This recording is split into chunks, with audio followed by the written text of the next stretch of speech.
दोस्तों, मैं एक ब्रेन सर्जन हूँ और बहुत ही कॉमनली मेरे से क्वेश्चन पूछते हैं मेरे फ्रेंड्स या रिलेटिव्स कि डॉक्टर साहब, जब आप ऑपरेट करते हो तो ब्रेन के अंदर कैसा होता है, ब्रेन जो टिश्यू है वो कैसा होता है, ये ऑर्गन जो है ब्रेन वो कैसे काम करता है। तो बहुत ही कॉमनली जो बच्चे आते हैं, कभी कभी जो पेशेंट के साथ में बच्चे आते हैं, वो बहुत इंटरेस्ट से ये मॉडल जो है इसको देखते हैं और यही पूछते हैं कि डॉक्टर साहब ये आप इसमें ऑपरेशन कैसे करते हो। तो आज का ये वीडियो इसी बारे में है। ब्रीफली मैं आपको कोशिश करूंगा समझाने की कि ब्रेन के डिफरेंट अलग अलग पार्ट्स कौन से हैं और वो पार्ट्स क्या फंक्शन करते हैं, क्योंकि हम जानते हैं कि ब्रेन एक सुपर कंप्यूटर की तरह है जो पूरी बॉडी को कंट्रोल करता है। हमारी बॉडी में जो भी मूवमेंट हो रहे हैं, चाहे वो बाहर के हमारे हाथ पैर के मूवमेंट हो या हमारे हार्ट या अंदर जो दूसरे ऑर्गन्स हैं उनके जो भी मूवमेंट्स हैं, हार्ट बीट है, सांस लेने की जो मशीनरी है, वो सारा कंट्रोल ब्रेन से होता है। ये ब्रेन ही सारा कंट्रोल अपनी नर्व्स के द्वारा पूरी बॉडी में पहुंचाता है, जिससे हमारी बॉडी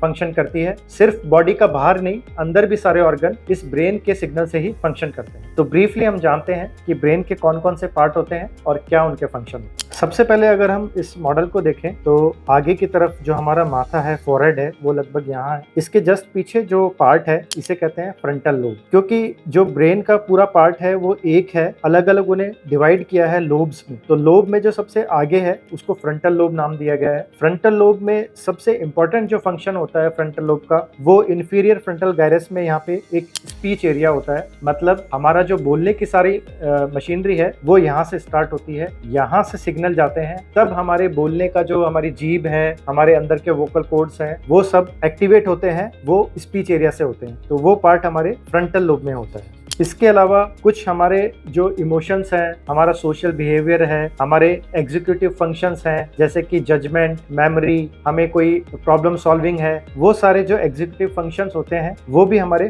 फ्रंटल लोब में होते हैं। इसके बाद फ्रंटल लोब के जो पीछे वाला एरिया होता है उसे पैराइटल लोब कहा गया है। पैराइटल लोब का सबसे इंपॉर्टेंट अगर फंक्शन हम कह सकते हैं कि कंट्रोल है, हमारे बॉडी का जो पूरा कंट्रोल है वो पैराइटल लोब में है। हाथ पैर का कंट्रोल, हाथ में अंगूठे का कंट्रोल, ये सारे कंट्रोल अलग अलग ब्रेन के कुछ पार्ट हैं जो अलग अलग बॉडी के पार्ट को कंट्रोल करते हैं। ये सारा पैराइटल लोब में होता है। पैराइटल लोब में इसके अलावा कुछ जो लेफ्ट साइड का पैराइटल लोब होता है वहाँ पे अगेन लैंग्वेज से रिलेटेड कुछ फंक्शन होते हैं, और राइट साइड का जो पैराइटल लोब होता है वहाँ पे थॉट प्रोसेस, वहाँ पे जो आर्टिस्टिक लोग कहते हैं कि उनका राइट जो ब्रेन होता है वो डोमिनेंट होता है। तो जो हमारे आर्ट से रिलेटेड चीजें हैं, म्यूजिक से रिलेटेड चीजें हैं, वो राइट पैराइटल लोब से रिलेटेड होती हैं। इसके बाद जो ये एरिया है यहाँ पे टेम्पोरल लोब कहते हैं इसे। टेम्पोरल लोब में इंपॉर्टेंट होता है अगेन स्पीच से रिलेटेड एक पार्ट होता है जिसे वर्निक्स एरिया कहते हैं। जो भी हमें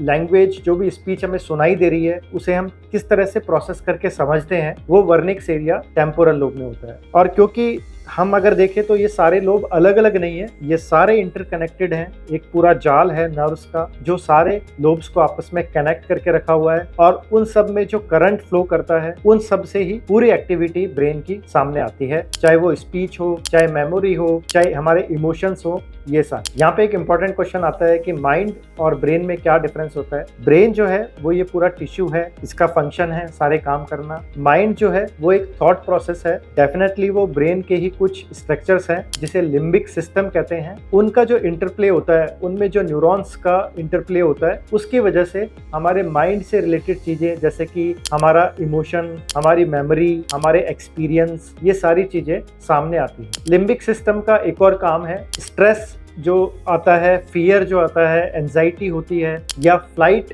और फाइट जो एक रिस्पॉन्स होता है किसी भी प्रॉब्लम को, वो सारा लिम्बिक एरिया से कंट्रोल होता है। तो ये जो लिम्बिक एरिया है वो फ्रंटल और टेम्पोरल लोब में मेनली होता है, यहाँ से कंट्रोल होता है। इसके अलावा जो पीछे हमारा एरिया है इसको कहते हैं ऑक्सीपिटल लोब। ऑक्सीपिटल लोब का जो मेन है वो प्रोसेस करना सारे विजन को, हमारे विजन में जो देखने की सारी हमारी आंखों के सामने चीजें हैं, वो सारी जो रेज है लाइट की, वो सारी आंखों के थ्रू जाती है। आंखों का काम इतना ही होता है कि एज ए लेंस वो सारी जो लाइट आंखों के ऊपर गिर रही है वो सारी पीछे जाती है, आंखों के पीछे जो रेटाइना होता है वहां पे, और वहां से सिग्नल जाते हैं ऑप्टिक पाथवेज के द्वारा ऑक्सीपिटल लोब में। ऑक्सीपिटल लोब में ही सारी की सारी प्रोसेसिंग होती है कि हमें क्या कलर दिख रहे हैं, हमें कितनी लाइट दिख रही है, हमें क्या फॉर्म दिख रही है, हम पहचान पा रहे हैं या नहीं पहचान पा रहे किसी को। ये सारी चीजें प्रोसेसिंग ऑक्सीपिटल लोब में होती है। तो ऐसा होता भी है, अगर ऑक्सीपिटल लोब में कोई इंजरी है, कोई चोट लग गई है या वहां का कुछ पार्ट काम नहीं कर रहा, तो उसको हम कॉर्टिकल ब्लाइंडनेस कहते हैं। उसमें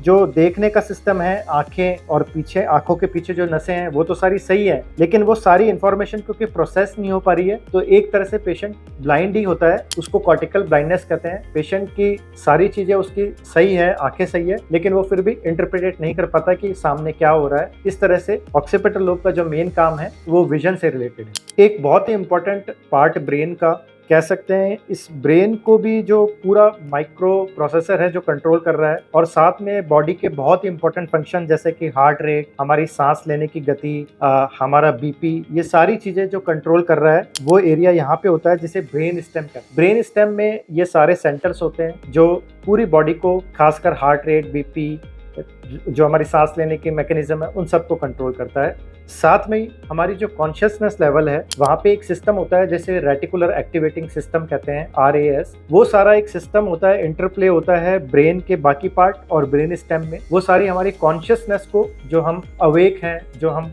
जागृत हैं, उस सारी चीजों का कंट्रोल भी ब्रेन स्टेम में होता है। इसलिए ब्रेन स्टेम में अगर कोई छोटी सी भी प्रॉब्लम आ जाए, सपोज वहाँ हैमरेज हो जाए, तो उसके बहुत ज्यादा सीरियस परिणाम हमें सामने देखने को मिलते हैं। लास्टली सेरेबेलम नाम का स्ट्रक्चर, जिसे हम छोटा मगज भी कहते हैं आम भाषा में, पीछे वाला यह हिस्सा है। सेरेबेलम जो होता है वहां पे कोऑर्डिनेशन का काम आता है सारा, हमारी स्पीच, हमारे बोलने का, हमारे चलने का, हमारे बॉडी के सारे मूवमेंट्स का, इन सबको फाइन एक कंट्रोल देना होता है, एक कोऑर्डिनेशन देना होता है। वो सारा काम सेरेबेलम का होता है। Cerebellum through brain stem related है सारे बाकी एरियाज से जो बॉडी मूवमेंट्स को कंट्रोल कर रहे हैं। तो सेरेबेलम का काम कोऑर्डिनेशन का है मेनली, सारे जो मूवमेंट्स हो रहे हैं वो स्मूथली हो, वो सारे कोऑर्डिनेशन सेरेबेलम का काम है।